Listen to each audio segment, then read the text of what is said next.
지도 보는 부동산 오늘도 심영석 소장님과 함께하겠습니다. 안녕하십니까? 예, 안녕하세요. 예, 오늘 떠나볼 동네 어디죠? 예, 오늘은 강서의 마곡지구입니다. 강서 마곡하면은 거의 여의도, 광화문, 강남 플러스 이제 4대 업무지구로 떠오르는 곳이잖아요. 예, 맞습니다. 최근에 제가 뉴스 보니까 마곡에 트레이더스가 생겨가지고 예, 인산인해였다고 하는데 어느 정도인지. 여기 보면 마곡역인데요. 이게 5호선입니다. 예, 마곡역에 지금 거의 붙어 있죠. 근데 앞으로는 아마 뚫려가지고 연결되는 걸로 알고 있는데요. 현재까지는 마곡역에 연결되어 있지는 않습니다. 그래서 여기 이제 트레이더 클럽이 생겼는데요. 서울에서 아마 두 번째로 생긴 걸로 알고 있습니다. 월계가 아마 처음. 예, 맞습니다. 월계동에 하나 있고 지금 여기 이제 생겼는데요. 첫날에 매출이 20억 났고요. 네. 예, 이게 14일 날 문을 열었죠. 예, 그리고 둘째 날은 24억이 매출이 됐어요. 그래서 지금까지 이제 트레이더스 매출을 계속 이제 경신을 했다라고 합니다. 그래서 결제 고객 수를 보면 첫날이 이제 13,000명 정도 되는데요. 이게 가족 단위로 어차피 오시잖아요. 그치. 그럼 뭐 한 25,000명 정도 방문했다고 볼 수 있고요. 대략 8km 내에 한 200만 명 정도가 살고 있다고 합니다. 그래서 그걸 이제 기반으로 해서 이렇게 트레이더 클럽이 들어왔는데요. 상당히 이제 성공했다고 볼 수 있고요. 최근에도 이제 왔다 갔다 하다가 보면 주차장 들어가는 입구 자체가 꽉 막혀 있는 뭐 이런 것들을 가끔 볼 수 있습니다. 진짜 수요가 엄청나네요. 그 지역의 대형마트에 대한 수요가. 예, 그러니까 이게 주변에 이제 보면 그 롯데몰이 김포공항에 있습니다. 아, 예. 예, 그런데 잘 가시는 분이 별로 없어요. 조금 멀죠? 예, 좀 멀기도 할 뿐더러 상품 구색이라든지 뭐 이런 부분이 좀 떨어지는 걸로 알고 있습니다. 그래서 주변 수요가 올만한 데가 없다 보니까 여기 뭐 강서에 사시는 분들 또는 이제 멀리는 이제 김포라든지 그죠, 부천 이런 분들까지 오시는 걸로 알고 있습니다. 예. 그 강서구의 천지개벽. 옛날 강서구와 달라진 게 두 가지가 있다면 네. 마곡지구 개발과 9호선이잖아요. 예, 맞습니다. 좀 현황과 앞으로 계획이 어떤지 좀 예. 마곡지구 같은 경우는 2014년도에 입주를 했죠. 예, 그때부터 입주를 했는데요. 여기 이제 앵커 테넌트라고 할 수 있는 LG 사이언스 파크이라고 있습니다. 여기가 LG 분들이 뭐 3, 4만 명 정도, 그리고 다 연구 인력들이죠. 그러니까 고급 수요가 이제 들어온 데인데요. 여기가 2018년도에 입주를 했고요. 2019년도에는 그 서울식물원이라고 해서 여기 보시면 마곡지구에도 엄청나게 큰 공원이 있습니다. 서울식물원뿐만이 아니라 이대병원이 또 들어왔죠. 그리고 2022년도에는 LG 아트센터, 여기 보시면 서울식물원에 LG 아트센터가 있습니다. 예, 여기 들어오고 이러면서 이제 기업, 녹지, 문화, 뭐 상업, 뭐 이런 것들이 다 모이는 이제 신도시가 된 거죠. 그 현재 르웨스트라든지 원글로버 같은 이런 개발 사업들이 계속 진행이 되고 있습니다. 근데 뭐 거의 끝나가고 있고요. 그리고 남아 있는 게 이제 강서구청, 여기 업무라고 돼 있는 데가 강서구청입니다. 네. 그래서 강서구청이 이제 입점하면 거의 뭐 마무리가 돼 간다라고 볼 수 있고요. 마곡 엠벨리는 한 12,000세대 정도밖에 안 되고요. 사실은 이게 적은 숫자입니다. 판교라든지 이런 데 비하면. 그리고 근무 인력은 최종적으로 한 17만 명 정도로 예상을 하고 있거든요. 그래서 근무 인력에 비해서는 주거시설이 그렇게 많지 않다고 볼 수 있고요. 말씀하신 대로 이제 9호선이 또 큰 역할을 했다고 볼 수 있는데요. 9호선은 원래 2009년도에 개통했습니다. 그런데 마곡나루역이 이제 오픈한 거는 이제 마곡 입주하고부터 오픈했으니까요. 2014년도에 되었고요. 그 다음 이제 9호선을 아시는 분은 잘 아시지만 이제 급행이 있고 일반이 있거든요. 근데 2018년도에 마곡나루역이 이제 급행으로 바뀌었습니다. 여기는 공항철도도 있거든요. 그래서 서울역이라든지 아니면 인천공항 이런 쪽으로 이제 손쉽게 접근할 수 있는 기반이 마련되어 있다고 볼 수 있고요. 최근에 이제 이용객 같은 경우는 작년에 이제 45,500명 정도 이용한 걸로 보여지는데 이거는 처음 개통할 때에 비하면 거의 16배 정도 늘어났다고 합니다. 그러니까 지금 엄청나게 많은 인력들이 이용한다고 볼 수 있죠. 9호선 보면은 지금도 뭐 미어 터지잖아요. 뭐 예. 바로 타지도 못하고. 예. 근데 한 가지 좀 재밌는 게 검단 김포의 삶이 되게 많아지고 있는데 이거 뭐 나중에 여기도 개발되고 서쪽도 개발되고 이러면 뭐 제대로 탈 수가 있을까요? 예, 그래서 뭐 우리가 9호선 지하철 이런 검색을 해보면 대부분 보면 뭐 혼잡도 뭐 또 연장되는 부분들도 있고 이런 기사들이 많이 납니다. 그래서 이게 혼잡도가 급행하고 일반하고 좀 다른데요. 급행 같은 경우는 혼잡도가 거의 한 200% 정도 됩니다. 근데 일반은 이제 95% 정도 수준인데요. 사실은 일반은 이제 출근 시간 대 이용이 가능한데요. 타보면 뭐 큰 문제는 없습니다. 근데 급행은 사실은 굉장히 힘듭니다. 제가 이걸 출퇴근 때 이용하고 있거든요. 그래서 거의 9시 전까지, 뭐 10시 전까지도 거의 이게 굉장히 혼잡도가 높습니다. 그래서 이걸 어떻게든 개선해야 되는데요. 최근에 2024년도에 이게 정편을 해서 좀 투입을 했는데요. 제가 느끼는 체감도는 거의 변화가 없어요. 왜냐면은 증편되는 만큼 저쪽 서쪽의 인구가 더 늘어나기 때문에 아닌가요? 예, 맞습니다. 그래서 이게 핵심이 지금 6칸으로 운영을 하는데요. 8칸으로 늘리는 걸 해야 되는데 이거는 뭐 신호 체계도 바꿔야 되고요. 시스템도 바꿔야 되고 시간이 좀 필요한 모양입니다. 그래서 2027년 정도로 예정이 되는데요. 뭐 말씀하셨다시피 그때 되면 이제 검단이라든지 김포라든지 이런 또 수요도 더 이제 추가될 가능성이 있거든요. 그렇다 그러면 사실은 이렇게 그 개선되는 것보다 교통 수요가 더 많이 늘어날 것 같아요. 그래서 좀 획기적인 대책이 필요하지 않을까 이렇게 봅니다. 예. 저희가 마곡 봤는데 강서구의 또 다른 호재라면은 가양동에 CJ공장 부지 있잖아요. 예, 맞습니다. 보니까 뭐 곧 착공할 거라고 하는데 이게 어느 정도 규모인지. 여기 보시면 양천 한교역에 가깝죠. 이렇게 빈 공간이 있습니다. 여기가 이제 CJ 공장 부지 예전에였는데요. 93,686제곱미터입니다. 그러니까 이 면적만 보셨더라도 이제 엄청나게 넓다는 걸 볼 수 있고요. 지하 7층, 지상 14층으로 해서 지식산업센터, 업무시설, 근린생활시설들이 들어오는데요. 연면적으로 본다 그러면 76만 제곱미터입니다. 예, 그래서 코엑스에 있는 면적의 한 1.7배 정도 되니까요. 상당히 크다.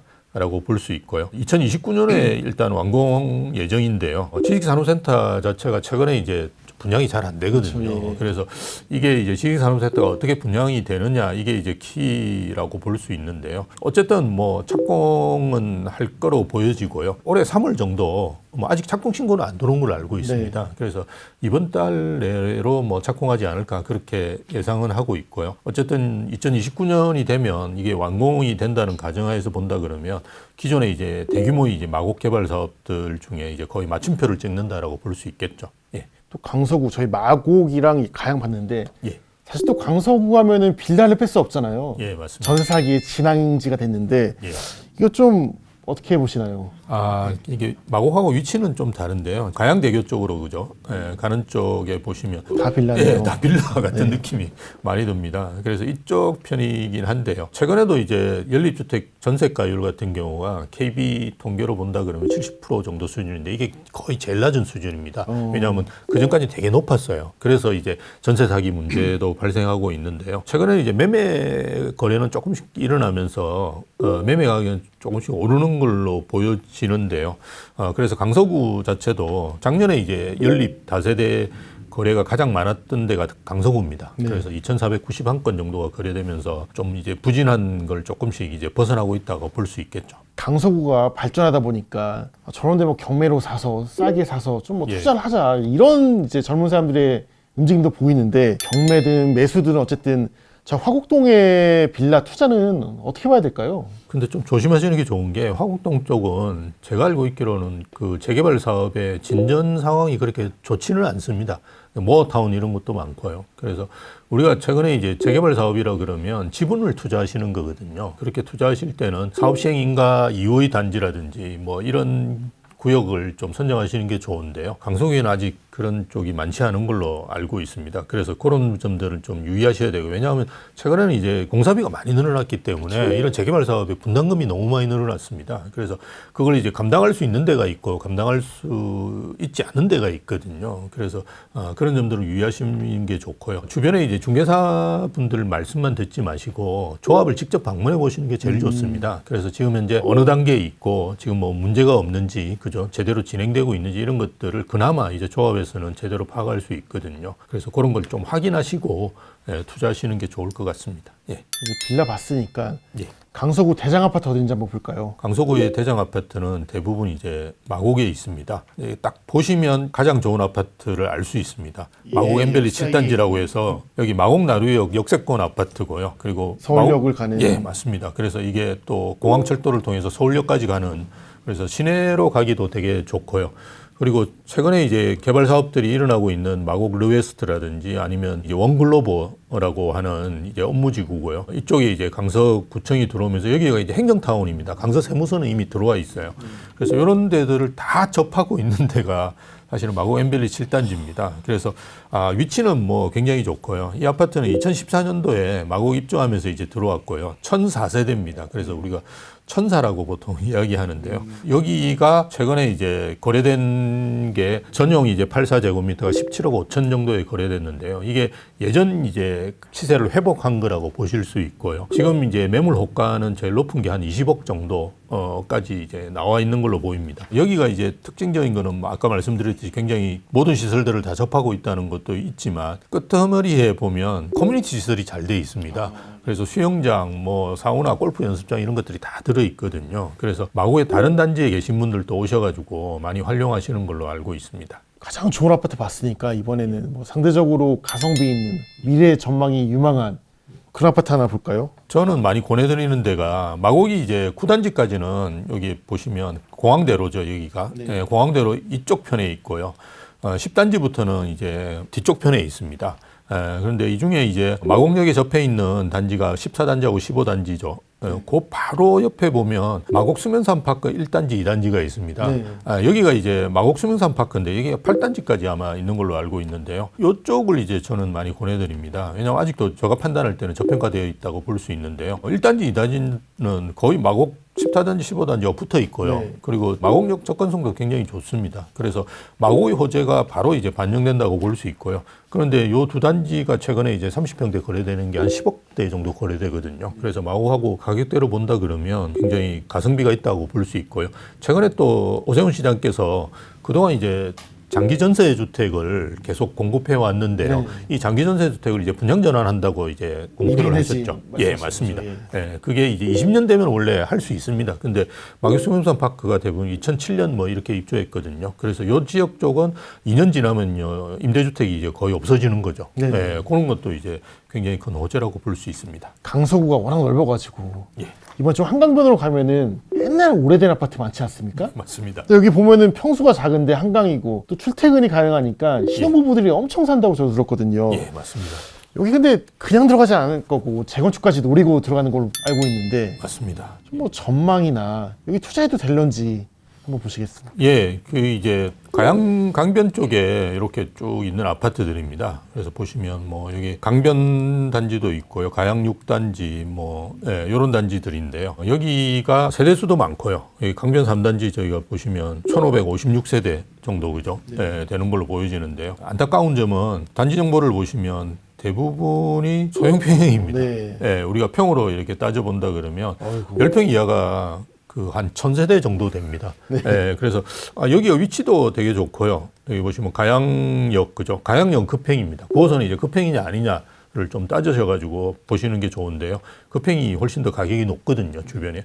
그리고 요 앞쪽은 보면 상암이잖아요. 네. 그죠? 그래서 요 상암동도 일자리가 많거든요. 그래서 젊은 분들이 상당히 많이 거주하긴 하는데 안타깝게 이게 10평대 아파트가 많습니다. 그리고 우리가 보통 재건축 사업이 가능하냐, 뭐 사업성이 좋으냐 이런 걸 따질 때 세대당 평균 대지 지분 이런 걸 따지거든요. 네. 근데 뭐 말씀드렸듯이 대부분 이제 10평입니다. 그래서 사업성이 좀 떨어지는데 말씀드렸듯이 사업성이 떨어지는 거는 최근에는 이제 공사비가 많이 오르기 때문에 더 큰 문제거든요. 그래서 앞으로 이제 조합원들 분담금이 늘어날 가능성이 크기 때문에 저는 이제 어쨌든 요 지역들이 보시면 92년도니까 이제 30년이 넘어갑니다. 그래서 이게 뭐 적은 세대 수가 있는 게 아니거든요. 그렇죠. 그래서 이게 서울시라든지 아니면 강서구청 차원에서 뭔가 맞춤형 지원 같은 거를 하지 않으면 좀 힘든 상황입니다. 그래서 용적률을 높여준다든지 어쨌든 공공기여 같은 걸 좀 적게 받는다든지 하는 방식으로 해서 좀 재건축이 될 수 있도록 지원을 해줄 필요가 있지 않을까 그렇게 봅니다. 젊은이들 신혼부부들한테 예. 저기 살아 마라 할 때는 좀 어떻게 조언하세요? 이게 전세나 월세로 사는 게 좋습니다. 예. 예. 뭐 호재가 너무 넘쳐가지고 다 설명하기도 어려운 강서구에 대해 한번 이야기해봤습니다. 오늘 말씀 감사합니다. 예, 감사합니다.